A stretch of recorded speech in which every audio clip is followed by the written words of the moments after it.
Parce qu'il est le héros que Gotham mérite. Mais pas encore celui qu'il faut à ses citoyens. Alors on va le traquer. Car il est capable de l'endurer. Parce que ce n'est pas un héros.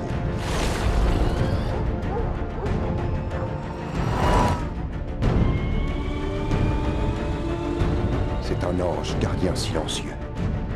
Un protecteur vigilant. Un chevalier noir. Salut à tous et à toutes et bienvenue pour cette nouvelle vidéo anecdote sur la chaîne de l'Annexciné. Aujourd'hui on va s'attaquer à du lourd, on va s'attaquer à un mastodonte des films d'ici et même du cinéma en général, hein, une trilogie incroyable, mais on va se concentrer sur un seul de ces trois films de cette trilogie.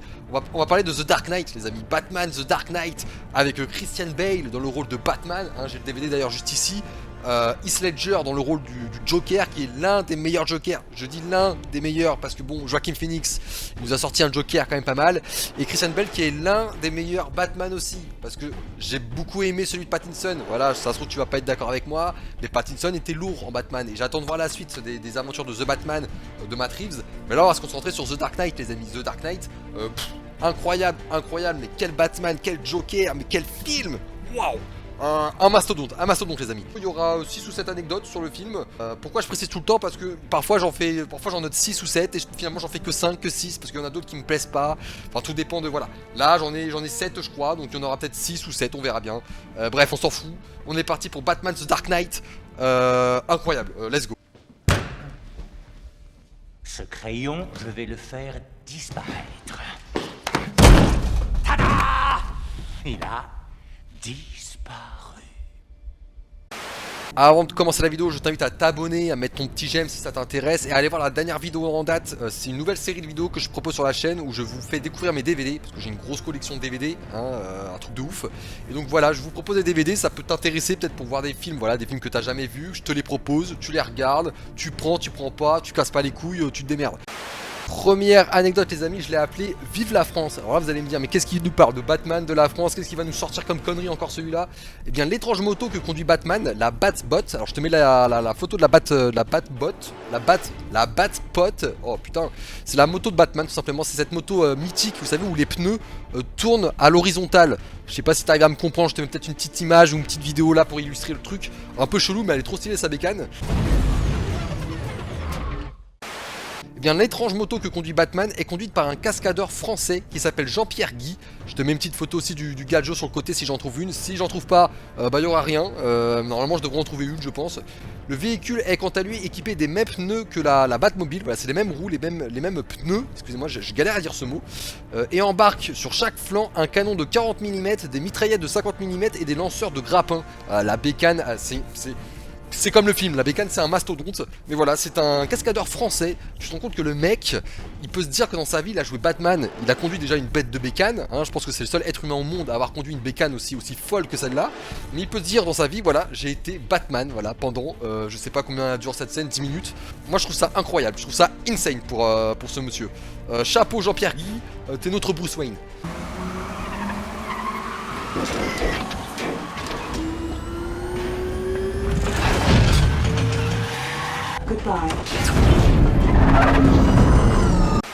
Deuxième anecdote les amis, on va rester sur les véhicules que conduit Bruce Wayne. On va parler d'une voiture bien choisie, la Lamborghini que conduit Bruce Wayne. Alors vous savez c'est une fameuse scène où il se balade dans Gotham en Lamborghini. Faut bien qu'il étale un petit peu son fric et qu'il montre qu'il est riche. Et bien la Lamborghini que conduit Bruce Wayne dans les rues de Gotham est une Lamborghini Murcielago. Alors désolé si j'écorche le blaze de la voiture, et si t'es fan de voiture je dois te faire pleurer. Bah, le choix de ce modèle n'est pas innocent puisque Murcielago signifie chauve-souris en espagnol. Donc voilà, ils ont bien choisi la voiture en référence à Bruce Wayne et à Batman.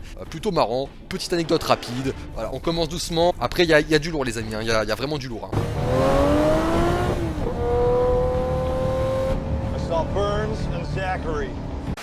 Prochaine anecdote les amis, le procès du Joker. Alors là vous allez me dire mais quoi, le procès du Joker? De quoi tu nous parles, cousin? Eh bien, dès Batman Begins, Christopher Nolan avait imaginé les nouvelles aventures du super-héros comme une nouvelle trilogie. C'est ce qu'on a eu d'ailleurs avec Batman The Dark Knight Rises, ça c'est le dernier. Le troisième volet devait alors mettre en scène le procès du Joker, c'est-à-dire que Batman 1, enfin Batman Begins, Batman 2, l'apparition du Joker, Batman 3, ça devait être le procès du Joker. Il devait encore se passer un truc avec le Joker en fait. Ça aurait été fou. Mais la disparition d'Heath Ledger, voilà, si t'es pas au courant, à mon avis tu devrais être au courant, mais quand même l'acteur qui joue le Joker, Heath Ledger, est malheureusement décédé peu de temps après, après le film.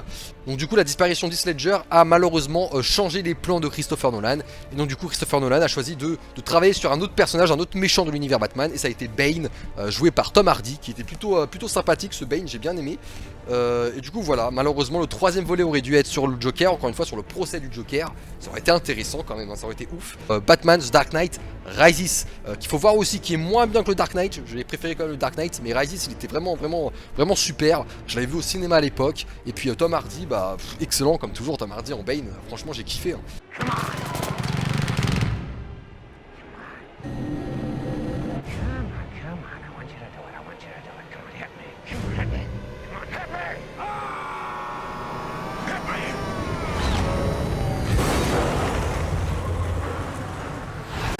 Prochaine anecdote les amis, j'aime bien ce genre d'anecdote parce qu'on en apprend un peu plus sur le casting. Les prétendants pour jouer du coup Harvey Dent ou encore le Joker les amis. Et oui, parce qu'il y a eu des gros acteurs, mais des acteurs de malades les mecs, hein, pour pouvoir jouer ces rôles.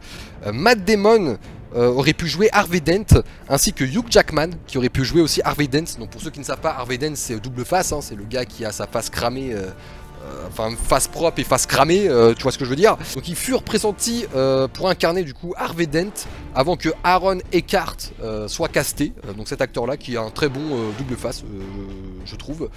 Et puis double face, ça faisait un petit moment qu'on l'avait pas vu, hein. C'était Tommy Lee Jones qui avait joué double face dans Batman, je sais plus lequel, c'était avec Jim Carrey qui jouait l'homme mystère, Batman Forever je crois, si je dis pas de conneries. Je dois dire des conneries à mon avis. Et pour le rôle du Joker, des acteurs aussi prestigieux qu'Adrien Brody. Adrien Brody aurait pu jouer le Joker, assez fou. Sean Penn qui aurait pu jouer le Joker, ou encore, tenez-vous bien, Robin Williams qui aurait pu jouer le Joker les amis, ça aurait été complètement fou. Donc ils avaient également été pressentis afin d'incarner le célèbre psychopathe. Donc voilà, Robin Williams en Joker, moi je l'ai toujours dit, hein, Willem Dafoe en Joker, ça serait incroyable. Insane, et je pense qu'un jour il va le jouer, il faut qu'il le joue. Mais bon, Adrien Brody, Sean Penn ou encore Robin Williams, franchement, choqué, truc de fou. Et Hugh Jackman en double face, ça aurait pu être stylé aussi. Où sont-ils? Tuer, c'est faire un choix. Où sont-ils? Prochaine anecdote, et c'est le genre de petite anecdote croustillante que j'adore raconter en vidéo, la préparation de Heath Ledger pour jouer le Joker. Et alors là vous allez voir, c'est assez impressionnant. Pour se préparer à ce rôle difficile, parce que c'est vrai que jouer le Joker c'est pas facile, ça doit pas être facile, hein.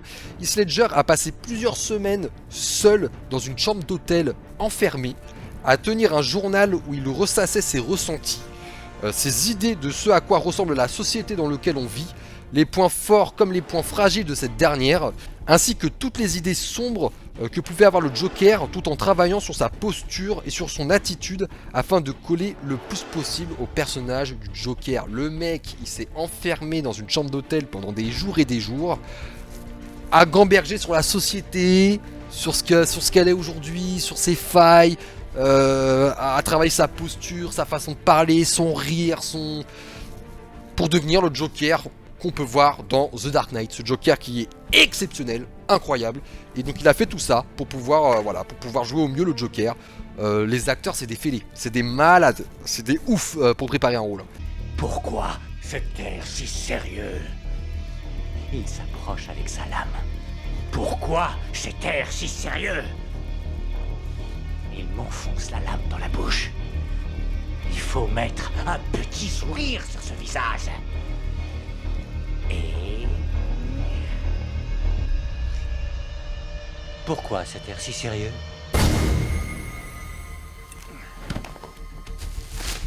Alors? Prochaine anecdote les amis, anecdote pas très drôle, on va revenir sur la mort de Heath Ledger, un Oscar posthume. Dès les premières projections de The Dark Knight, une rumeur comme quoi l'interprétation du Joker d'Heath Ledger pourrait être récompensée par un Oscar envahit la presse. on savait déjà en fait, on savait déjà que ça allait être lui qui allait être oscarisé pour le meilleur acteur, hein. En même temps vu la prestation de fils de pute, voilà. Avant lui, seuls les acteurs James Dean, Spencer Tracy et Peter Finch furent nommés aux Oscars après leur décès malheureusement. Peter Finch fut toutefois le seul à obtenir la récompense, les autres ont été juste nominés.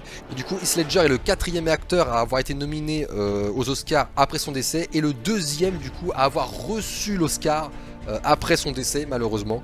Et je pense que voilà, enfin je pense, c'est même sûr et certain, il va rester dans les mémoires du cinéma encore des dizaines et des dizaines, voire des centaines d'années pour son rôle du Joker. C'était juste incroyable.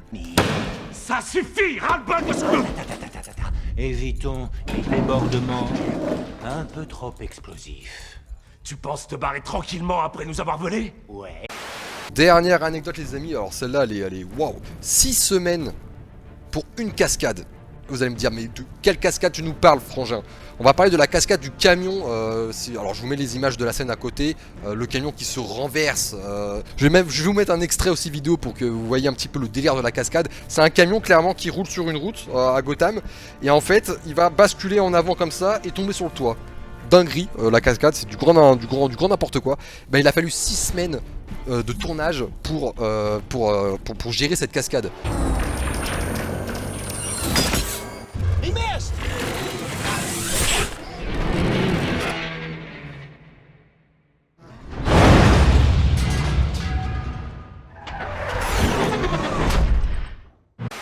L'une des cascades les plus marquantes du film est celle où un camion effectue un tonneau vertical dans une des avenues de Gotham. Déjà le mot tonneau vertical, voilà. Aussi incroyable que cela puisse paraître, la scène a été tournée dans Chicago et avec un véritable camion. Il faut savoir que les vidéos du tournage de cette scène-là ont été, sont disponibles sur internet, vous pouvez les trouver.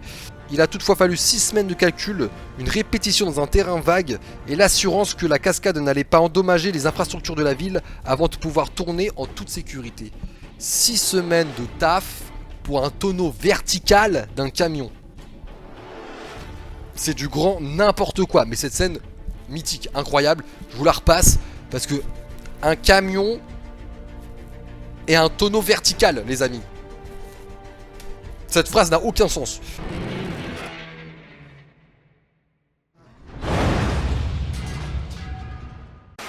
Et voilà les amis, c'était la dernière anecdote sur la vidéo The Dark Knight Batman. Je t'invite à aller voir ce film si tu l'as pas vu. Va voir d'abord Batman Begins, puis de The Dark Knight et ensuite The Dark Knight Rises, hein. Regardez dans l'ordre, c'est toujours bien de regarder une saga dans l'ordre. Heath Ledger, repose en paix cousin, il était incroyable, l'un des meilleurs Jokers, juste fou.